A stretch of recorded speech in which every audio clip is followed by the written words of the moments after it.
আজকে একটা দারুণ মজার ইংরেজি শব্দ শেখা যাক। চলুন শুরু করা যাক। আচ্ছা, রোজ রোজ একই কাজ একইভাবে করতে কি একটু একঘেয়ে লাগে না? তাহলে চলুন একটা গল্প শোনা যাক। এই মেয়েটির নাম রিনা। ও প্রতিদিন একইভাবে পড়ত, যা ওর একদম ভালো লাগত না। হঠাৎ করে ওর মাথায় দারুণ একটা নতুন বুদ্ধি এলো। একেই বলে একটা নভেল আইডিয়া। ওর পড়াগুলোকে একটা মজাদার খেলায় বদলে ফেলল। এখন পড়াশোনা করাটা অনেক মজার, তাই না? তাহলে নভেল মানে কি? নভেল মানে হলো একদম নতুন কিছু, যা আগে কেউ ভাবেনি বা দেখেনি।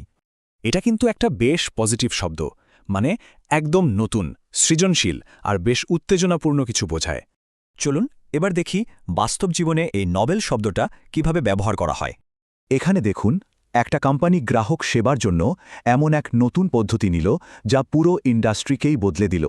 এখানে একজন বিজ্ঞানীর জলবায়ু পরিবর্তন নিয়ে একদম নতুন একটা ধারণা বিজ্ঞানীদের মধ্যে ব্যাপক সাড়া ফেলেছিল।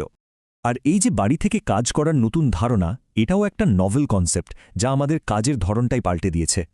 নভেলের সাথে সম্পর্কিত আরেকটা শব্দ হল নভেলটি। এটা একটা নাউন, এর মানে হল নতুনত্ব বা নতুনত্বের অনুভূতি। দেখুন, নভেল হলো অ্যাডজেক্টিভ যা কোনো আইডিয়াকে বর্ণনা করে, আর নভেলটি হলো সেই আইডিয়াটার নতুনত্ব। যেমন ধরুন, বিশেষ কিছু স্নিকার্সের নতুনত্বের কারণেই সেগুলোর চাহিদা হুট করে অনেক বেড়ে গিয়েছিল। চলুন তাহলে ঝটপট দেখে নিই নভেল শব্দটা নিয়ে আমরা কি শিখলাম।